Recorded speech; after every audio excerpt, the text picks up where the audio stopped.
80+ participants, and that's a testament to our guest speaker and especially to our wonderful inductees. So thank you all for participating. Many of you probably expected to see our good friend Jeff Ganella emceeing this event this morning. Jeff had a last-minute conflict come up, and so like many coaches have to do, he looked down the bench and I got the nod. So I'll try and make him proud. I'm also happy this morning that Father Mike Conway, who is the president of Don Bosco Cristo Rey High School and our spiritual advisor, is here with us, and equally as happy that he's agreed to do the opening prayer. So with no further ado, Father Mike. Thank you, Pete, and good morning, everybody. It's so great to be with you, despite the fact that it has to be in this virtual way.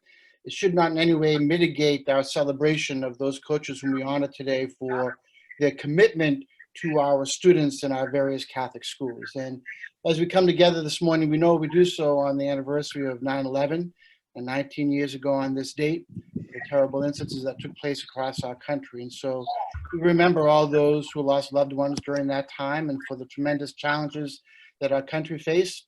And then also all that we're dealing with right now with the pandemic, with the social unrest, and with the uncertainty and the restlessness with the upcoming election. And so we take this all to God in prayer this morning as we gather together.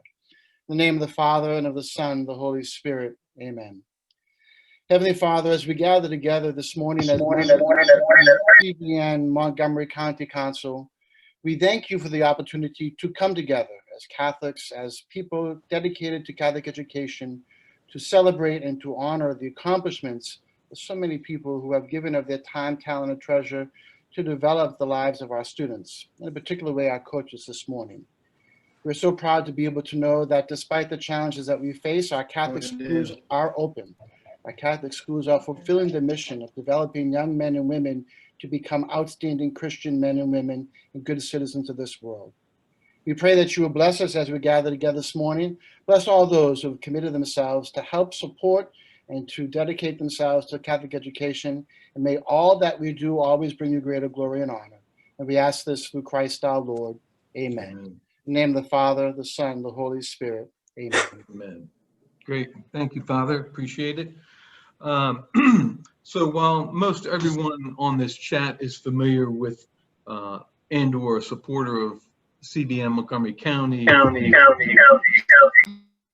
I'd like to remind everybody that CBN-MC is an independent, not-for-profit organization of businesses and individual professionals working together to support Catholic education in Montgomery County.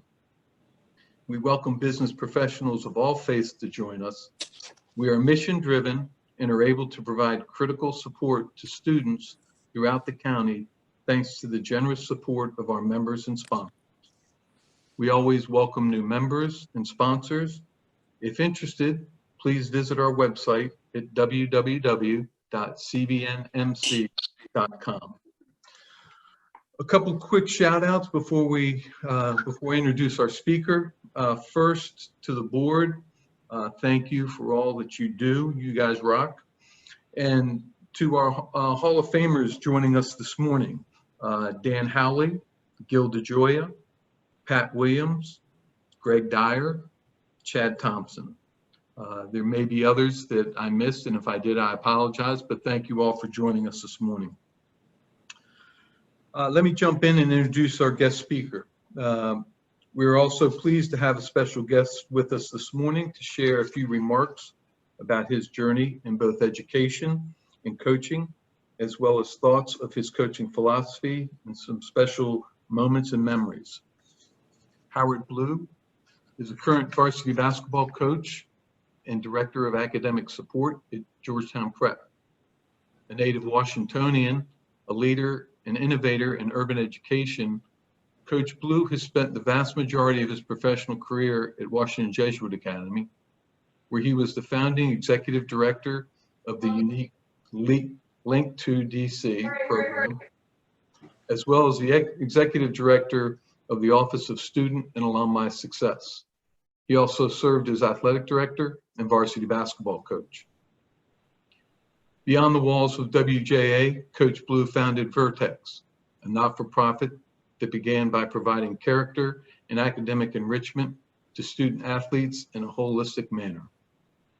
Coach Blue is a proud alum of Gonzaga College High School, where he served as captain of the basketball team his senior year. In college, he was a 4-year starter for Colgate University's men's basketball team. He graduated in 2004 with a BA in Educational Studies and earned All-Rookie, All-League, and All-Patriot League academic honors. Coach Blue was also a member of CBN Montgomery County Youth Coaches Hall of Fame, class of 2014. And before I turn it over to Coach Blue, just wanted to mention, time permitting, we'd love to take a couple, 1 or 2 questions for Coach at the end of his speech, and but please use the raise your hand feature, and we'll try to get to you. Coach Blue, you're up. Good morning, everyone. I hope everyone's doing well. It's definitely a strange time that we're living in, and I hope we all have found ways to stay sane, safe, and connected. I typically don't get nervous talking in front of people, but this is a little different over Zoom. It's a lot more nerve-wracking than I would have expected. But before I go on, I would like to say thank you to the Catholic Business Network for having me today. It's a pleasure to be here with you all this morning, to be a part of the induction of some amazing human beings, all 3 of which I've had the pleasure of being able to see on the sidelines myself. The truth about it is that their impact is felt much deeper than just those game days and those Saturday mornings in the gym floor or a cold, wet field. It's really that coaching is a vocation. It's a ministry. It's a passion. It means a lot to me personally to be a coach. It means a lot to me personally to call someone a coach. I feel like it's the highest compliments that I think you can be, that a person can be paid. There's a huge responsibility when it comes to being a coach.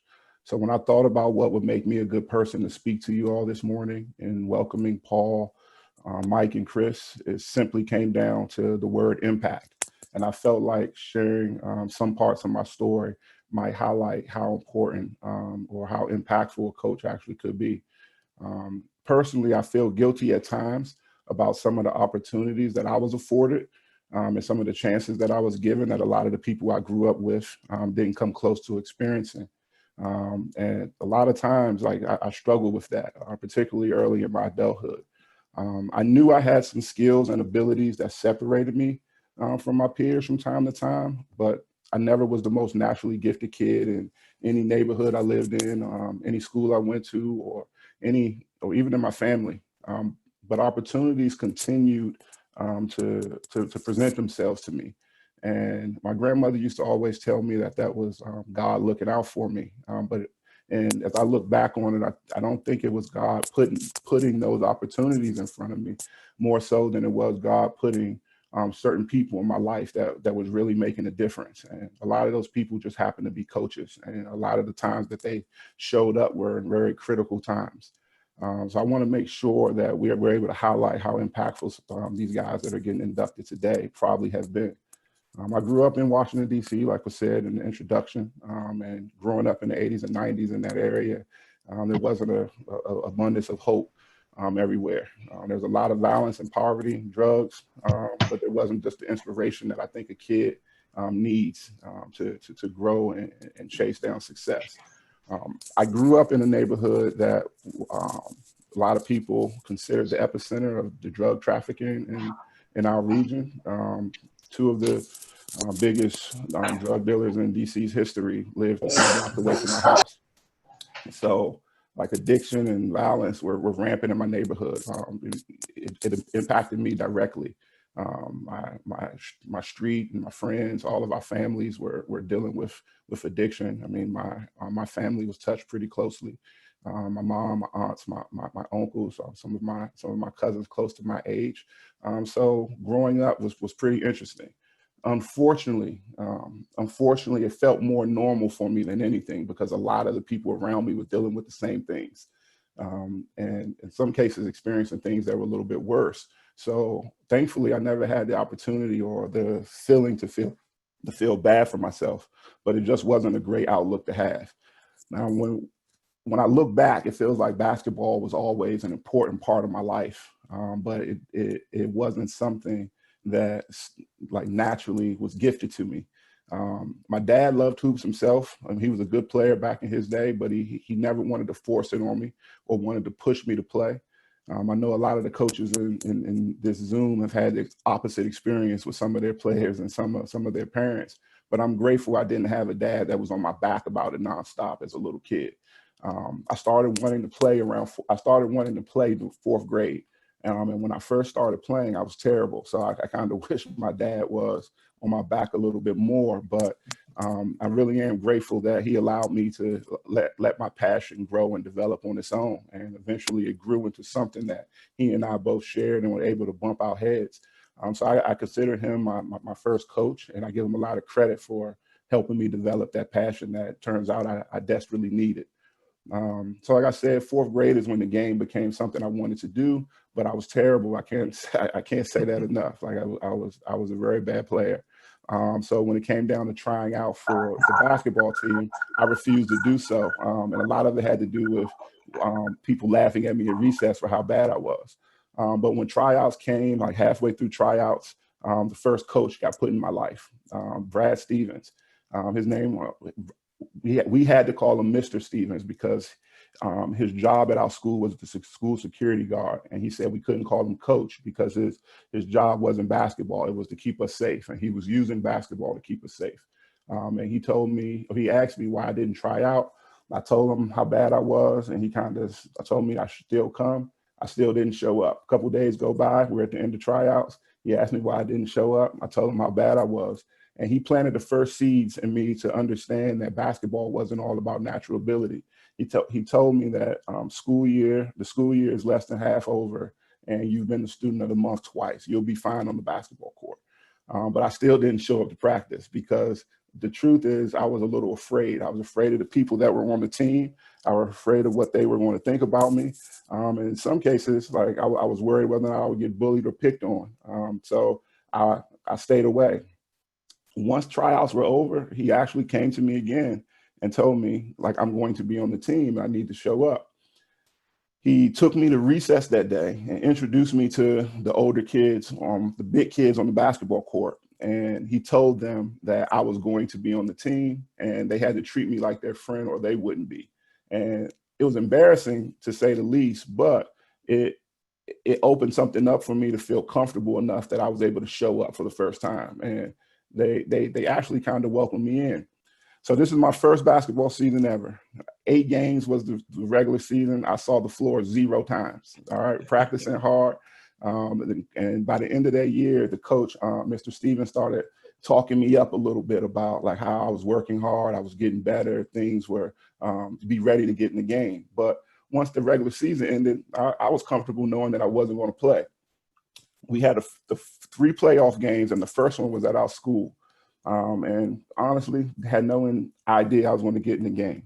He called my number, got excited, and went out there. And within seconds, I got my hand on the ball. I got a steal under the basket and went right up with it. The bad part about all of this is that my very first bucket ever was for the other team. And I can tell you, I thought I was done with basketball because of the laughs I heard, and I thought the whole gym and the whole school was going to give me a hard time. But after that game, thankfully we won, and the team and the coach were still laughing at me, still kind of digging deep. And he and Mr. Stevens congratulated me on being 1 for 1 for the field. Never seen it before. He didn't say anything about it being for the other team, but he congratulated on me, made me crack a smile. I still was shrinking smaller and smaller by the second. But what he did next, he stopped everybody from laughing, and he told all the guys in that room, and some of those guys could really play. He told all of those guys in that room that I was going to be the best player in that room that day. And he said, when it's all said and done, he's going to be really good. It took me a long time to pick my head up after that, but none of the guys on the team seemed like they disagreed with him. And when we walked out of there, like I instantly felt like a better player. I felt like a better kid, and my confidence grew. And I really had to be thankful for that person being the first person who coached me in basketball. And his connection led to almost everything that happened in my life.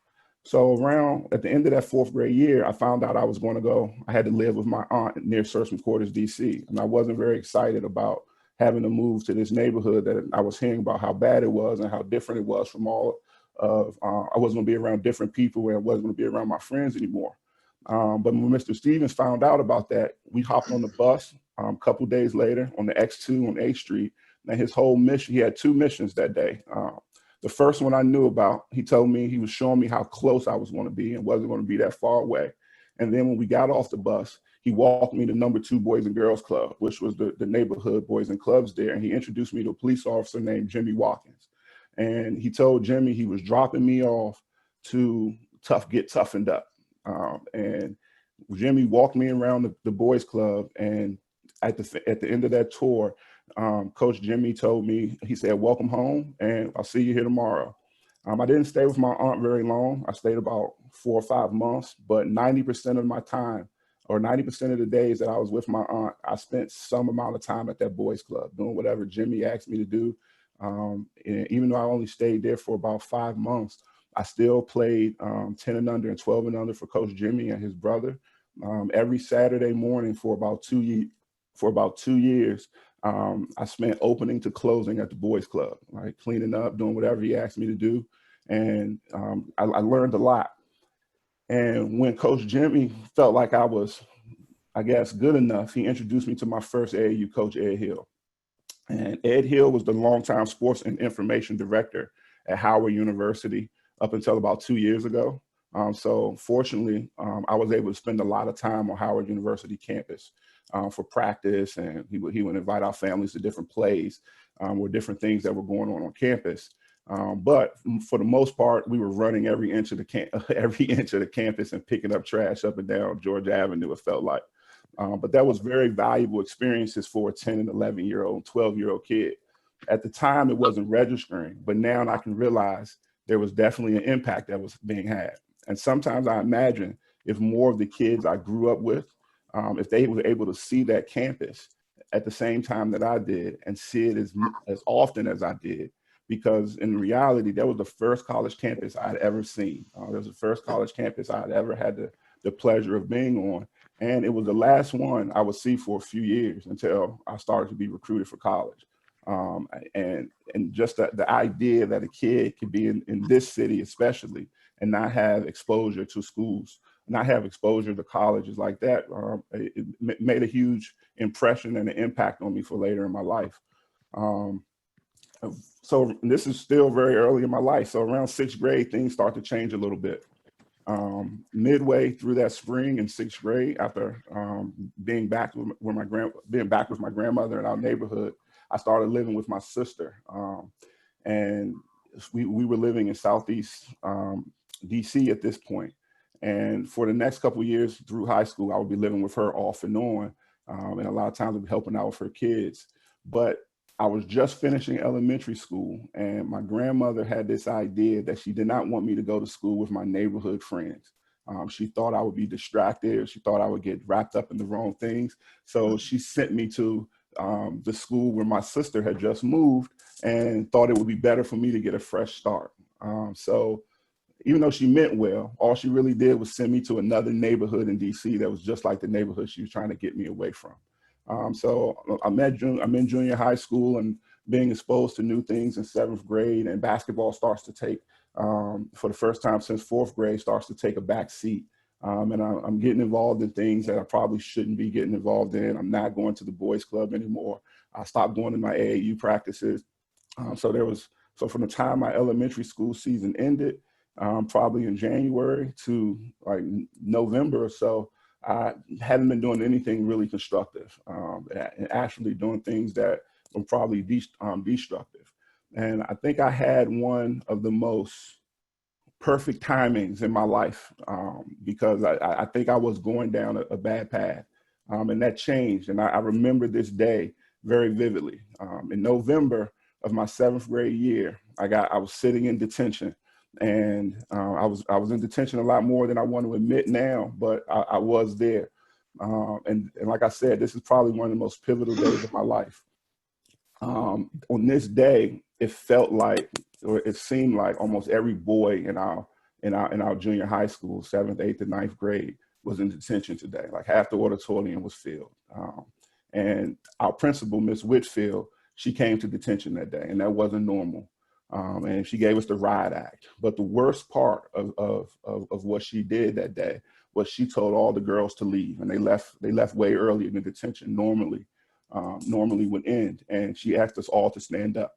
And she said, move to the right side of the auditorium if, and only if, you think you're going to graduate high school and go to college. So myself and the majority of the boys in that room went to the right side of the auditorium, and she stayed in silence for a very long time. And that probably was the worst part of the entire detention, if you ask me. When she finally spoke, she said, you guys are wrong. You guys are all wrong. The numbers are more accurate the other way.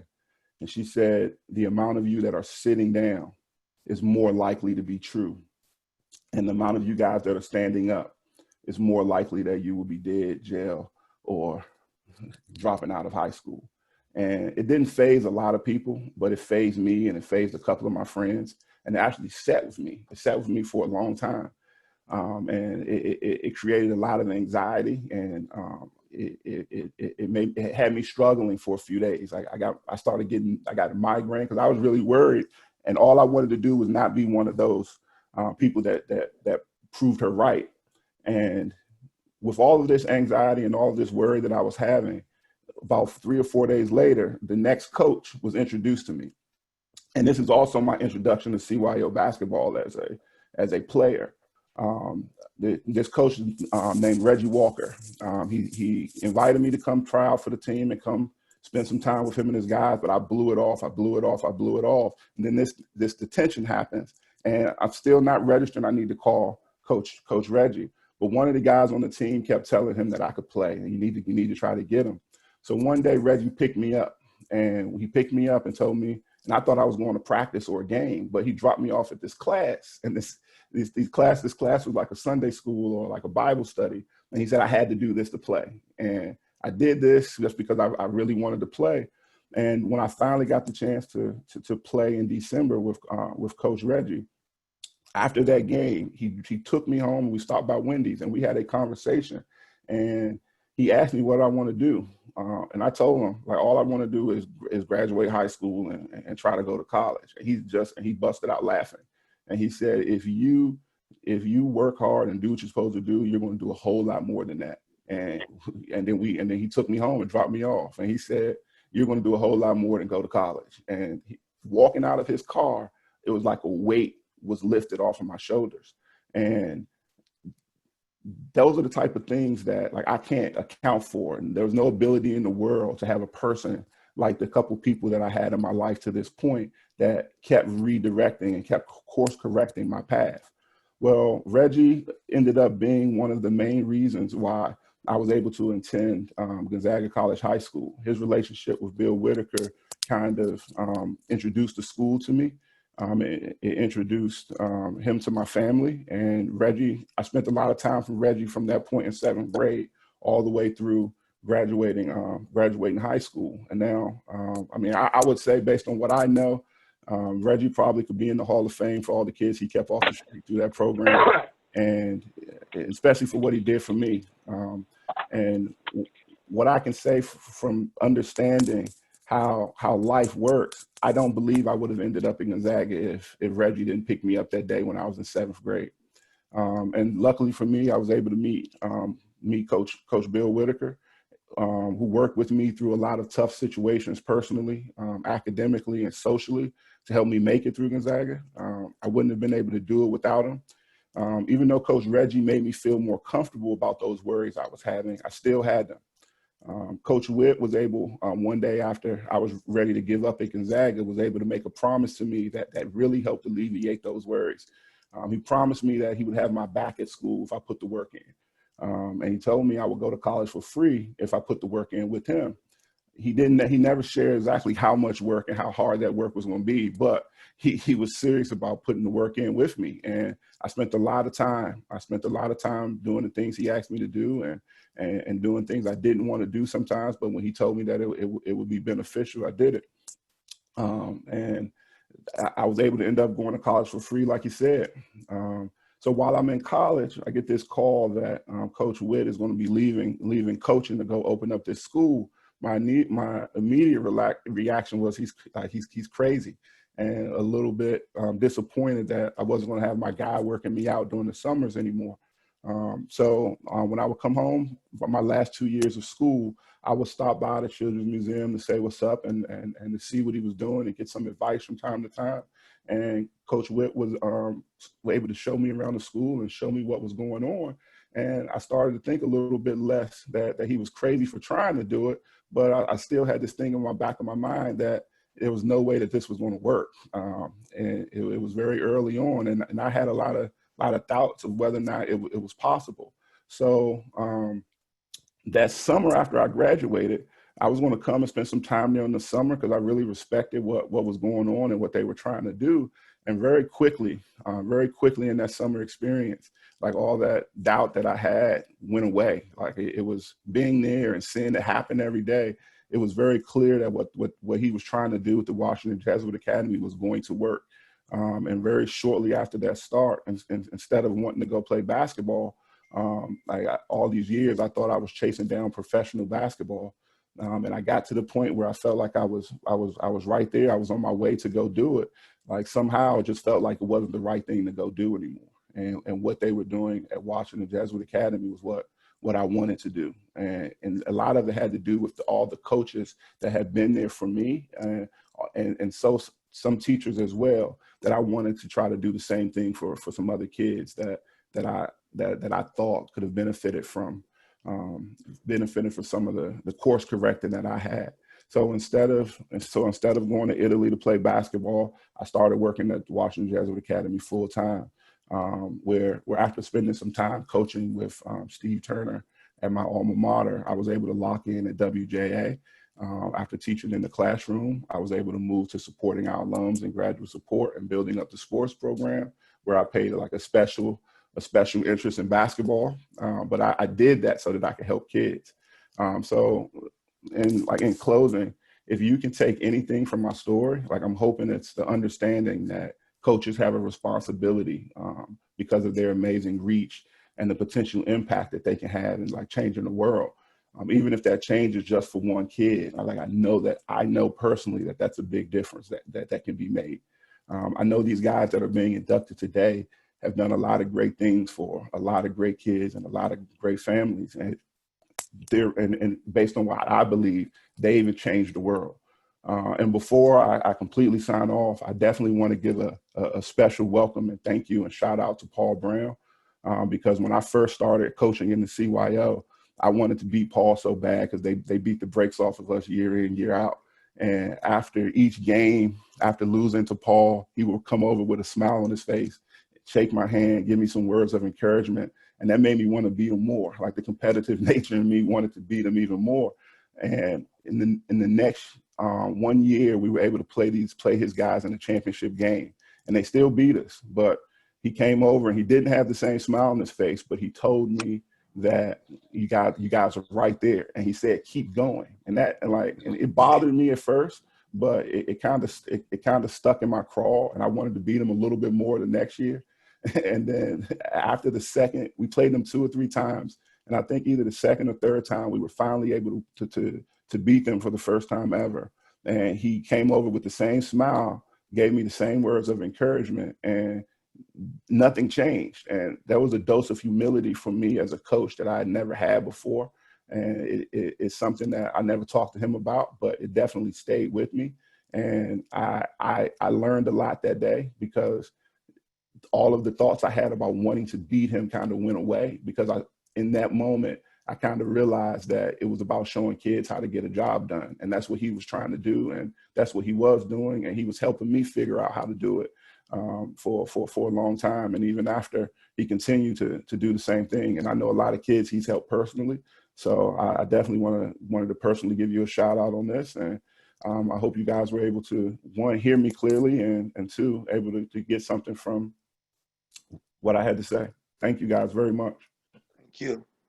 Howard, thank you very much. Much appreciated. Great talk, and what a great story. And thank you very much for sharing all that with us. And I think you're spot on. It's an incredible impact the coaches have on our youth, and you know, that I think all coaches keep that in the back of their mind. And you know, while winning's nice, and it's really about development and making you know, great young men and women. So thank you. No problem. Thank you. We're going to keep it moving. Is trying to keep you guys on schedule and get you out on time. So we're going to jump into our induction. So you know, we're blessed to have 3 incredible, deserving, and worthy inductees this year for the Hall of Fame. To introduce our first inductee, it's my pleasure to welcome Michael Crilly. Michael is a member of Blessed Sacrament Parish, an accomplished coach and dedicated volunteer on so many fronts. He's also a member of CBN Montgomery County Coaches Hall of Fame. And I'm going to turn it over to Michael.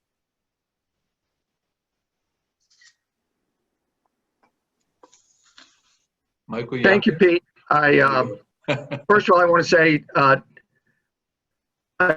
forgot to wear my yellow jacket like Howard did. It's symbolic of the NFL Hall of Fame. So I feel a little delinquent in that regard. But all joking aside, I want to thank you, Jeff Cannell, and your committee for selecting a nominee from beyond the Montgomery County boundaries. Your open-minded approach is fitting, because Paul Brown has no boundaries when it comes to serving the CYO mission at Holy Family, where he served as boys Mid-Atlantic coach for over 20 years, as well as the athletic director at Holy Family. The LeBron versus Michael debate has been going on for years among basketball fans, but no doubt that Paul Brown is the GOAT at Holy Family. I got to know Paul in 2007 when I helped Gonzaga coach Steve Turner start a tournament at Christmas time. That first year, Holy Family was playing Holy Redeemer in the final, and Holy Family trailed by double digits with about a minute to go. Paul was still working hard, came over to the scorer's table and said, "How many timeouts do I have left?" And we said none. Looking somewhat defeated, Holy Redeemer coach Paul Brown, or Jack Buchanan said, "Hey, Paul," into laughter, had that big smile on his face that Howard alluded to a few minutes ago, came over and gave Jack a big hug. And right then and there, I said, you know, this is why this man shows so much character and why he's a shining example for the CYO values for the players and the parents. Over the last 13 years, I've learned there are 3 things you can count on from Paul Brown. Number 1, his teams are going to be very well coached and a lot of fun to watch. Number 2, whenever we send out that invitation, Paul Brown is the first coach to respond, and it's typically within a minute. And last but not least, that smile that every year we can count on to come in and light up the Harmony Center as the whole community comes up and pays their respect to Paul. Congratulations, Paul. Thank you so much. Thank you so much. I'm at a loss of words at some point, but I wanted to thank the network for this great honor. I think what Blue said, or Howard, we call him Blue, but Blue is right. Impactful is what we at Holy Family try to do, and we wanted to make sure that we left a mark every time we played. We played tough, we played smart, we played aggressive, and we didn't leave anything on the floor, but we were sportsmanlike and respectful. And I think the one thing, you know, I started playing like Blue and the CYO. I played at Holy Family, but I played for St. Thomas More, and my father was very instrumental in placing a seed in me that you got to give back. You got to give back no matter what you did. I played 1 year in high school. It wasn't that good to keep going. So once I finished college and had a family, it was then my time to volunteer. And I started at Holy Family as a assistants JV girls coach, and then my buddy Darren Jones, who's I consider my mentor, gave me the reins to run the varsity program, and we never looked back. Our focus was one thing, get out here, play basketball, play it well, and win at in a way that, again, would leave a mark. But more importantly, we wanted to have young men, impress upon young men that their opportunities were different, that you just didn't have to look in one place. We were able to get kids at Georgetown Prep and Bullis and Gonzaga, obviously McNamara and DeMatha, and we still were able to do that as we went through some good years and some lean years. I remember playing Howard, and we talked a lot, but he beat the brakes off of me quite a few times, and we always smiled at each other and shook hands, and he would say to me, you just got to have a rough time, but we never, ever quit. And that's the one thing I hope our legacy and my legacy at Holy Family will leave. Holy Family is no more. The school is closed.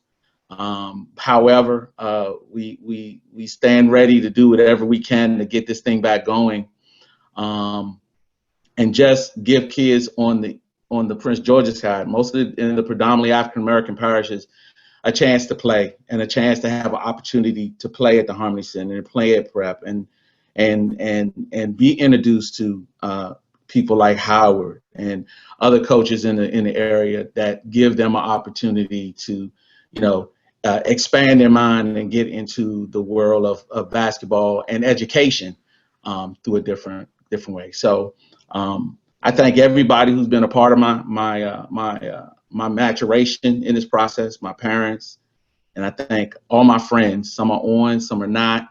And not to let anyone go. John Malam, who was my assistant for 20 years, Stacy Sheffy, who was my president in the CYO,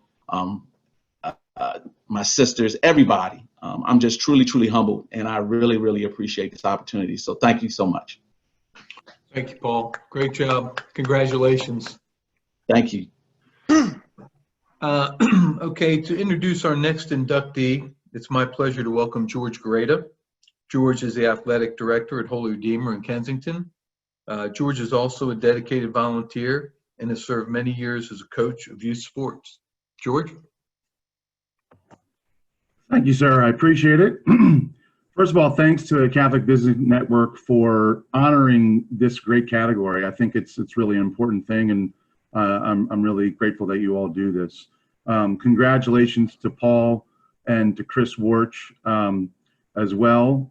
Chris, maybe they didn't check your record against me in the RFL before they let you into the Hall of Fame, but we won't bring that up here. This is outside of CYO. But I really am, I'm honored to introduce the next inductee, Mike Noonan. Mike and I have known each other, we went to Holy Redeemer together. So he was a year ahead of me since maybe we were 5 and 6 years old. And I think my dad and Mr. Noonan were at St. John's together back in the 60s. So we go way back. And this is really an honor to be able to do this here. So one of the things always kind of sticks out in my mind is we have a flag football program at Holy Redeemer. Back when Mike and I were playing, it was two-hand touch, but I was a large, burly 7th grader, and Mike was the quarterback playing for one of the Kelly brothers, and I picked him off. Mike might not remember this, but I picked him off in that game, and I think I went like 2 yards before somebody caught me, but I looked over, and there's Mike Noonan crouched down, picking the grass out of the field back when it was actually a grass field, and throwing it. I just remember looking at him so mad. And then fast forward to years later, watching him coach and seeing that same competitive fire, just kind of something that stuck with me. By the way, that interception did happen, and I can claim it because there was no video, so we're good to go. But Mike started his career after he graduated from Villanova in 1998. So over 20 years ago, he came back to coach CYO and into our flag football program. And that doesn't include the time that he spent in the Philadelphia CYO back when he was actually a student at Villanova, nor does it include the 2 years while he was a student at Georgetown Prep coming back to coach our flag football program. If you're not familiar with our flag football program, this is one of the best things that we do at Holy Redeemer. 250 kids, it's an intramural program. Everybody comes up on a Friday night, and it's really the epitome of community. And of course, Mike Noonan embodies that just perfectly. And I will say, when the pandemic hit, after Mike's been doing this 20 plus years, who's the first person that texts me, hey, are we having basketball? Are we having flag football? What do you think? Is it going to happen? Just still excited to do it. And, you know, while he is a great coach and made a lot of impact on the kids, don't get me wrong, he wants to win. So Mike Noonan is really the Bill Belichick of our program. 10 Super Bowl appearances and 7 rings, which may not ever be equaled on that front. But he's a great coach in basketball, great coach in flag football, a firm coach, which is still allowed and fair. But he has impacted the lives of so many, and to the point where Mike in 2014 was named our Dr. Scanlon Award winner, which is is a lifetime achievement award given to volunteers at Holy Redeemer. And by the way, his father is also an award winner back in 1997, the only father-son pair to be Scanlon Award winners. So with that, please join me in congratulating and welcoming a very deserving inductee, Mike Noonan. Thank you, George. Thank you for the kind words. I want to congratulate Coach Brown, Coach Worch. I think many years ago, we may have coached against Coach Brown, but I always see you at Georgetown Prep and all tournaments. So always fun to see you and Coach Worch. We were just coaching against each other last year. But I want to start by thanking my parents. People often ask me, you know, why are you involved? Why do you coach? Well, it starts with my mom and dad, Carol and Mike Sr. When I was at Holy Redeemer growing up, I mean, it was, my dad always coached me. My mom was always involved. I mean, whether it was saying prayers at night or, you know, it was Labor Day picnics at Holy Redeemer or starting the Holy Redeemer golf tournament. I watched my parents get involved. And when your parents get involved, it resonates with you. And when I saw them do that each and every time, I said, I want to be part of that. And my dad coached me in baseball all the way up through Holy Redeemer. And my dad taught the game. And my buddies, I still friends with the Conley boys. If you know Mo and Mike Conley, we talk. My dad stressed situational baseball. He wanted to teach you the game. You know, man on second, balls hit the third. Where do you go with the ball? Always wanted to teach us. And after every game, one thing my dad taught me, he would sit there and he would look at the scorebook. And I said, Dad, what are you doing? And he would go back and replay the game in his head to say, could I have done a better job as a coach and help my players? So always learn from him. And then many of you know Gus Montes de Oca. He was my CYO basketball coach for many years at Holy Redeemer. And he taught me that X's and O's can matter in basketball. And I remember T. Strachan was on our 8th grade CYO team. He tore his ACL. We had the city playoffs, and we had to play St. Andrews, who a couple of my good buddies are still on to this day. We only lost by about 6, but they probably should have beat us by about 30. But that was Gus. Gus kind of taught me that coaching matters. And then, like George alluded to it, when you were at Holy Redeemer growing up, you wanted to play 2-hand touch the Kellys on Friday nights. It was Tommy Kelly versus Jimmy Kelly with Richard Kelly as the ref, and it brought the whole community together. Like everybody was can't miss television, and we'd all get together, and I love that. And then when I got to high school, I was fortunate to coach a couple years in high school, and then it was off to Villanova, and that's where I just want to set the record straight. Many people have asked me, where did the name the Thundering Herd come from? My freshman year at Villanova, guys like Mark Beeler, who was talking earlier, and Eric Quisenberry, Brian Herco, Paul Frankie, guys I'm best friends with to this day. That was when Randy Moss was running wild in college football. So we said, well, no one can stop us either. So we took the name Thundering Herd from Randy Moss and Marshall. And to this day, when I was able to graduate Villanova, I came back to coach flag football. And Mike Ziegler, who I do want to say to Mike Ziegler, he's been with Holy Redeemer, I think, flag football now since 1988. I want to give a quick shout out to Mike Ziegler. Zig, get yourself healthy, buddy. We're thinking about you. We miss you. And I look forward to reffing again with you soon. Zig got me a team and said, we need you to coach. So I started coaching with my brother, Brendan, and back in 1988 and coaching the Thundering Herd every year since. And then Greg Dyer reached out to me and said, Mike, would you be interested in coaching CYO? I just coached senior year at Villanova with my buddy Brian Herco, St. Catherine's, and just came back, and Ray gave me the gig to coach 7th and 8th. And then Dennis Sullivan was coaching his son Chris about 5 years later when he was in 6th grade. And then I joined the staff with Dennis. And then Dennis said, you know what, when Chris was done, that he was done. And then I've been fortunate to coach the 5th and 6th boys A ever since then. So a lot of people that you can see kind of run the gamut. It's kind of neat to see people you grow up with, and then people that you coached, and then you kind of step into their reins. I'm fortunate with flag. Flag football has been great. I love everything about it. I coach with my brothers. I had opportunities to coach with my cousins, used to get to play a little bit. And to this day, kids come up to me and they remember plays in flag football games, or whether it's basketball games. And I'll see them at Chipotle, or you'll see them at a Maryland game, or you see them, they always say, Coach Noonan, do you remember this play? And odds are initially I probably don't, but when they bring it back to you, it's kind of neat how much it means to them, and it's a pretty neat experience. Part of the best part about coaching also is the camaraderie. I love coaching. I've been coaching with Matt Morin for years and years and years, and now Jim Borda. So many fun games against John Williams and BS and Strict Matter and Mercy. So you get to know people, and it's fun to kind of watch the kids kind of grow as we coach them. The one thing I would say is, and one thing I've always believed in as a coach is, I think it's our job to put our players in a position to be successful. I stand by that. And I think the way you do that is you teach your kids, you prepare them. Because a lot of times when you coach at the beginning of a season, a lot of kids don't want the football and flag, like boys and girls, second, third graders, or even in basketball, some kids don't want the ball. But as a coach, if you teach them and you show them they can do it, it's kind of neat by the end of the season to watch them actually want the ball and want to take that shot. I did want to say, Jeff Cannell had asked me, was any plays that stood out? And I know Pete Hodson's on here, and Pete, I love you. Pete will remember when Chris was in 8th grade year at Holy Redeemer, we met them in the title game, and I'll never forget the play. It's one of those plays. Chris, I think you guys ran a fake reverse throwback, and I think Peter Grink stepped in, intercepted the ball, and returned it to the house for a touchdown, which was, the place was rocking, and we were fortunate to do that. So that was kind of the highlight.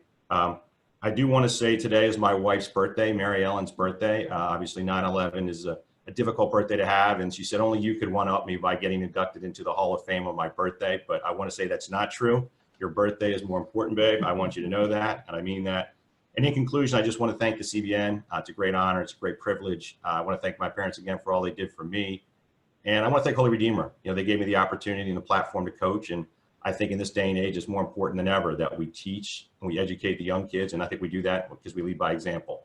I've been coaching for over 20 plus years, and I look forward to the next 20 plus. Thank you. Nice job, Mike. Thanks, Mike. Appreciate it. Even though you threw me under the bus, but that's all right. Thank you. No, at Holy Redeemer, flag football is a fantastic thing. I think I coached over there for 10 or 12 years, and we happen to be the Buffalo Bills of the Holy Redeemer flag football. I think we went to 5 championships and lost every one of them. So very humbling experience, but we had a good time, and that's what's important. And the kids had fun. So thanks. To introduce our final inductee, it's my pleasure to welcome Brian Dowd. Brian's a member of St. Elizabeth's Parish and a longtime CYO coach. He too is a dedicated volunteer and active member of the community. Brian? Thanks, Pete. Just real quick, as it relates to the other 2 inductees, Paul Brown beat me when I was a player at St. Elizabeth's, and most recently beat me as a coach in February in the city championship. So congratulations, Paul. And Mike and I have known each other for years. His brother Ryan and I were actually classmates in high school. And I think Mike and I have coached against each other about 40 times. And we won't go into the record because that's not important, but congratulations to both you guys. I'm here to nominate my good friend Chris Worch from St. Elizabeth's. Chris has been coaching at St. Elizabeth since the early 1990s when he volunteered to coach his younger brother Ryan in 1992. Since that time, he has coached soccer, baseball, basketball for teams that included his daughter Brittany and his 4 sons. He's devoted thousands of hours of his time to St. Elizabeth's, as the other 2 inductees have to their respective parishes. Chris is currently our JV boys Mid-Atlantic coach, despite not having a child in that age group. He stepped up when we needed a coach at the last minute, and that's just kind of the person Chris is. Chris has deep roots at St. Elizabeth's. He and his siblings all grew up in the Old Farm section of Rockville and are graduates of the school.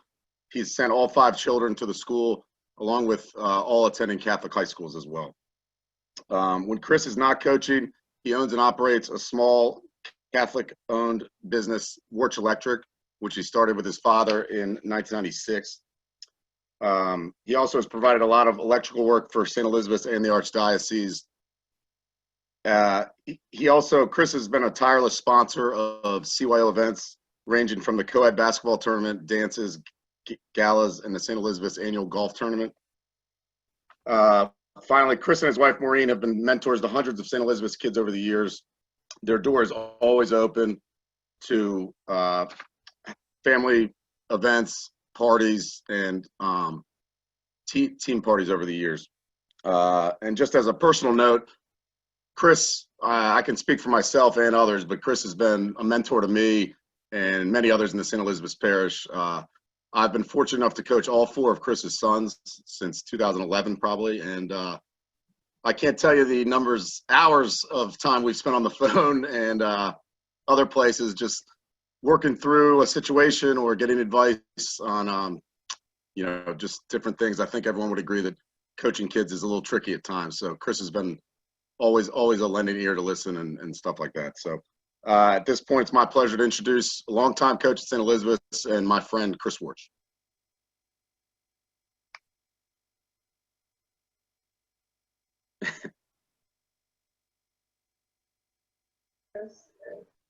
All right. There you go. Are you guys there? Yeah, there you go. How do I make it my Just screen? just start talking. I just want to thank Brian for that introduction. I want to thank the CBN and for this consideration as the Hall of Fame in the ranks with, John Wooden and Vince Lombardi and Tony La Russa, to name a few. I really wasn't sure what to wear, with this induction. So I figured I'd pick up something on my way in, and this is what I could find. It might be a little out of size, but I figured I'd throw this on for the occasion. I also picked a little something up for my my car when I'm driving around town, for just in case everybody wants to make sure that they know what we are nowadays. But in all honesty, I really only have about 5 minutes to thank everybody that's been an amazing part of my coaching life. First and foremost, I want to thank my wife and kids, because they've been instrumental in allowing me to continue to coach all these years. My wife's put up with all my ups and downs, and all those guys out there that have been critical of me, like George Gareda. Let me tell you what, no one's been more critical of me than my wife, and I still love her for it, though. I thank my kids. I got 5 kids, Brittany, Jake, Matthew, Taylor, and Brian. And they put up with me for the past 20 years of coaching them. Whether it's been football, basketball, baseball, soccer, even lacrosse. During all these times, coaching my kids has been nothing but priceless. Some of my fondest memories of my kids are during the games that I coached them. And this goes back to my dad coaching me, like Mike Noonan said. Very instrumental in him coaching me, for me to get into coaching all of my kids. I want to thank Brian Dowd and Danny Halley for their nomination of me this year. It was truly unexpected and a great surprise. However, Danny, now that I'm a Hall of Famer like yourself, I might be asking for more money, more money, more money. So just be aware. I want to thank St. Elizabeth's School, the parents, the staff, and during the majority of my time coaching there, specifically Principal Vincent Spadoni. With his support and all the others, I probably wouldn't have made it past a year, to be honest. I want to thank all the coaches that coached with me over the years. You guys know who you are. And without you by my side, it wouldn't have been nearly as fun. We would spend many a nights going over game plans that backfired, only trying to figure out ways to fix it. And this always transpired over many a bruise late at night. A lot's changed since I started coaching back in the 1990s. There was no team snap. There was no internet, no cell phones. I didn't need glasses to read, didn't have any gray hair, and didn't have this double chin. But what hasn't changed is my love of sports and coaching these young kids. So lastly, I really want to thank all the kids that I coached over the years. I know they're not on this Zoom. I said, but for allowing me to be a mentor to them in so many ways. From my own kids to all the other kids that I coached, nothing made me happier and more proud to see the development, the growth and confidence, and the overall well-being in kids that played for me. People say the kids get so much out of great coaches, but what I can tell you, I've got more joy out of coaching them than they have from me. This is why I continue to coach after all these years. As Brian said, I'm still at St. Elizabeth's coaching the 5th and 6th grade boys, Mid-Atlantic team, and I'm currently involved in the Rockville Football League as a board of director and still a coach. And George, don't worry, we got plenty for you coming next year. Though I may have lost a step or three and maybe chilled a little bit over the years, I know one thing's for certain, that I've enjoyed coaching at every stop over the past 30 years. I can only hope that the kids I coached keep reminding me over the next couple decades how much fun it was. Because when they do, I'm going to remind them how proud I was to be their coach. I want to thank everybody again at the CBN and all who's involved in my life near and far. I'm here today because of you, and I'm grateful for this induction. And I want to congratulate Paul and Mike as well. And Mike, I'm sure, as you know, anybody out there, I'm sure we'll all be at Quincy's today around 3 o'clock to celebrate. So once again, thanks everybody. Love you, Dad. Thank you, Chris, and congratulations. Please join me in a virtual round of applause for our CBN Hall of Fame class of 2020. Thank you. Okay, as we wrap up this morning, and I think we're right on time target-wise, so that's good. Just a couple of reminders. First, October 9th webinar. Watch your emails for details coming on that. And second, December 3rd is the CBN virtual gala. So be on the lookout for a save the date email and invitation. I want to thank everyone for participating today, and congratulations again to our inductees, and a special thanks to Howard Blue for his thoughts and ideas and stories of his life, and I hope everyone has a great weekend. Thank you all very much. Have a good day. Thank you. Yep.